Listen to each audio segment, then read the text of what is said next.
"Dad obviously trusted me more than you," Mark had said, while claiming the entire family estate for himself. David had left quietly. 10 years later, when he returned with private investigator findings, Mark's arrogance would come at a steep price. David Thompson, 32 years old, was an electrician living in Denver. 10 years ago, after his father Robert Thompson's death, his life had completely changed. Now he lived in a small apartment, trying to get by on daily wages. Mark Thompson was David's older brother by 5 years. He lived in Boston, was a Harvard Law School graduate, and a successful corporate lawyer. He controlled the family estate and managed the Thompson family trust worth $3.2 million that their father had left behind. The Thompson family had lived in the small Massachusetts town of Millfield for 3 generations. Grandfather Samuel Thompson had founded a small construction company in the 1950s. Father Robert had grown the company and expanded into real estate development. Thompson Construction and Development had become a recognized name in New England. David and Mark's childhood had been privileged. Big colonial house, private schools, summer camps, college funds. But the brothers were very different in character. Mark, as the oldest child, had always been ambitious. Straight-A student, early admission to Harvard, law review editor. He was Father Robert's favorite. He participated in business discussions, attended company meetings, and was groomed as the future successor. David was more laid back. Good student, but not as driven as Mark. He studied electrical engineering at community college, then became an electrician. He loved hands-on work, working with people. Robert saw this as settling for less. "David's got potential, but he lacks ambition," Robert would say in private conversations with Mark. "You're the one who'll carry on the family legacy." This favoritism hurt David, but he stayed quiet for the sake of family harmony. In 2014, Robert Thompson died of a heart attack at age 67. It was sudden, unexpected. David and Mark, along with their grief, had to discuss the future of the family business. A week after the funeral, Mark organized a meeting. Along with Samuel Hendricks, the Thompson family estate's lawyer, he waited for David at the family home. "David, sit down," Mark said from the head of the dining room table. "Sam, can you read the will?" Samuel Hendricks, in his 70s, had been the Thompson family lawyer for decades. He adjusted his glasses and opened the document. "The last will and testament of Robert Thompson," he began. "The assets he left are as follows. Family home, $1.8 million market value. Thompson Construction and Development Company, estimated $1.2 million. Investment portfolio, $200,000. Total estate value, approximately $3.2 million. David nodded, waiting. "The distribution of assets is as follows. The family business and all related properties are left to Mark Thompson. The family home and contents are left to Mark Thompson. Investment accounts are left to Mark Thompson." David's heart stopped. "Wait, what about me?" Samuel continued reading. "David Thompson is left $10,000 cash plus Dad's 1995 Ford pickup truck." Silence. David stared at Mark, then at Samuel. "That's it? $10,000 and an old truck?" Mark leaned forward. "David, Dad obviously trusted me more than you. I've been involved in the business for years. You've been doing electrical work." "I'm his son too, Mark. This doesn't make sense." "It makes perfect sense," Mark replied coolly. "I'm the one who'll keep the family legacy alive. You can't even handle your own finances. Remember when you had to borrow money for your apartment deposit?" David felt humiliated. "Mark, this feels wrong. Dad indicated plenty. He talked to me about succession planning for years. He wanted the business to stay strong, not get divided up." Samuel Hendricks packed up his papers. "I'm sorry, David. This is what your father specified." David left the meeting stunned. $10,000 and an old pickup truck. The result of 32 years of life. He had to move out of the family home. Mark gave him 1 month for a transition period. David moved to Denver, where he could find electrician work. The subsequent years were hard. David lived a modest lifestyle. His dating life struggled. When women learned about his family situation, their interest decreased. Mark, meanwhile, expanded the business and maintained a luxury lifestyle. But David always had a nagging feeling in his mind. Although his father showed favoritism, completely disinheriting him didn't fit his character, especially since David had childhood memories of the family business, helping at construction sites, summer jobs, Dad teaching David trade skills. In 2014, David made an unexpected discovery. While doing electrical work in Denver, his client, Mrs. Patterson, was an estate planning lawyer. During conversation, they discussed inheritance laws. It's unusual for a parent to completely exclude a child unless there's documented reasoning, Mrs. Patterson commented. Most states require specific language explaining disinheritance. David became curious. What if the will seems incomplete? Well, in cases of suspected fraud or undue influence, wills can be contested, but you'd need evidence. That night, David did research. Massachusetts inheritance law, will contests, fraud indicators.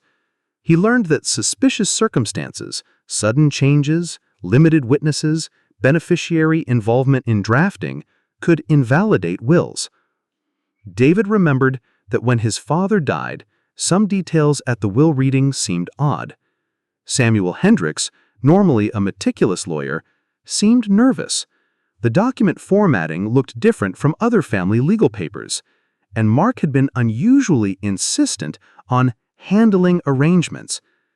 He made a decision: hire a private investigator. Jessica Chen, a Boston-based private investigator specializing in financial fraud and estate cases, had an initial consultation with David. "What specifically seemed suspicious?" Jessica asked. "The will was completely different from what my father had told me years before. He'd always said the business would be split between Mark and me.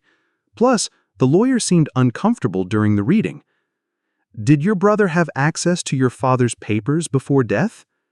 "Yes, Mark had been helping Dad with business documents for months before he died. Dad was having health issues, so Mark took over a lot of paperwork." Jessica nodded. "I'll start with public records, the will filing, witness statements, any amendments. Then we'll look into your brother's financial activities around that time." The investigation fee was $5,000, a major portion of David's savings, but his gut feeling was strong. 3 months later, Jessica called with shocking news. "David, I found something significant. Your father's will was filed with the probate court, but there's another document." "What kind of document?" "An earlier will, dated 6 months before your father's death. This one splits the estate equally between you and Mark." David's hands started shaking. "Where did you find it?" "Your father's safe deposit box at First National Bank, a box number your brother apparently didn't know about." "So the will that gave everything to Mark was likely forged or superseded. The bank has security footage of your father visiting the safe deposit box just 2 weeks before his death. He placed documents inside." David closed his eyes. "What now?" "We need a lawyer. This is grounds for a major probate contest." David hired Patricia Sullivan, a Boston estate litigation attorney. With Jessica's evidence, Patricia filed a motion to contest Mark's inheritance. A court hearing was scheduled. David returned to Massachusetts after 10 years. Mark was shocked by the legal challenge. Initially, he gave an arrogant response. "David's just desperate for money. This is frivolous litigation." But the evidence was strong. Bank records, handwriting analysis, witness testimony. Most importantly, the existence of the original will. Drama unfolded at the court hearing. Samuel Hendricks, now 80, was called a witness. Under oath, uncomfortable truths emerged. Mr. Hendricks, did Mark Thompson contact you about drafting a new will for his father? Yes, he said Robert wanted to make changes. Did you meet with Robert Thompson personally to discuss these changes? Long pause. No, Mark said his father was too ill for meetings. He provided instructions. So you drafted the will based solely on Mark's instructions without direct consultation with Robert Thompson? Yes. The court was shocked. The judge requested a recess. During the recess, Mark approached David desperately. David, we can work this out. The business has grown. There's enough for both of us. We don't need to air family dirty laundry in court.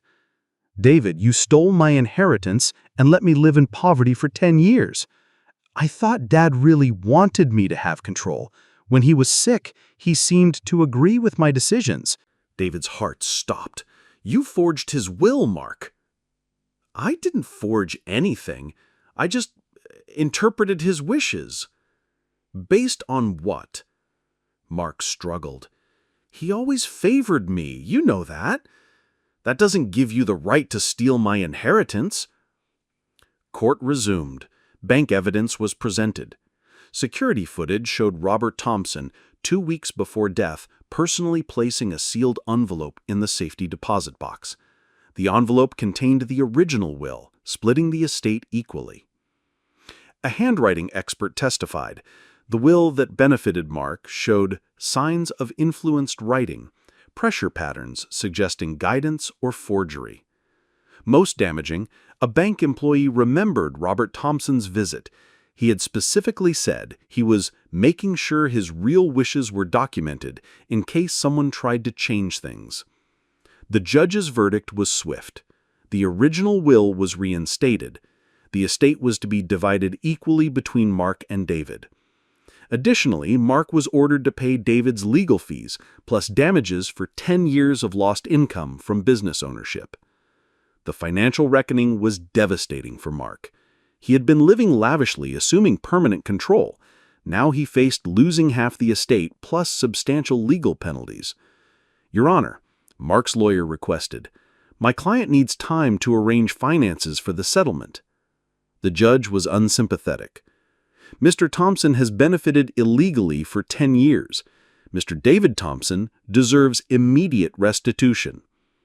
Settlement amount: $1.6 million to David, plus $200,000 in legal fees and damages. Mark was forced to sell the family home to cover the payment. Thompson Construction and Development was restructured with David as an equal partner. 6 months later, David moved back to Massachusetts. Not the family home, that had been sold, but to a modern condo in Boston. He was now co-owner of a successful construction business with a secure financial future. Mark, meanwhile, struggled professionally. The legal community was small in Boston. News of the inheritance fraud damaged his reputation. Several clients left his law firm. He was forced to take less prestigious cases. David didn't take satisfaction in Mark's downfall. The family betrayal still hurt deeply, but justice felt important.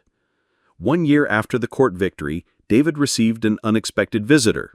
Mark stood at his office door. David, can we talk?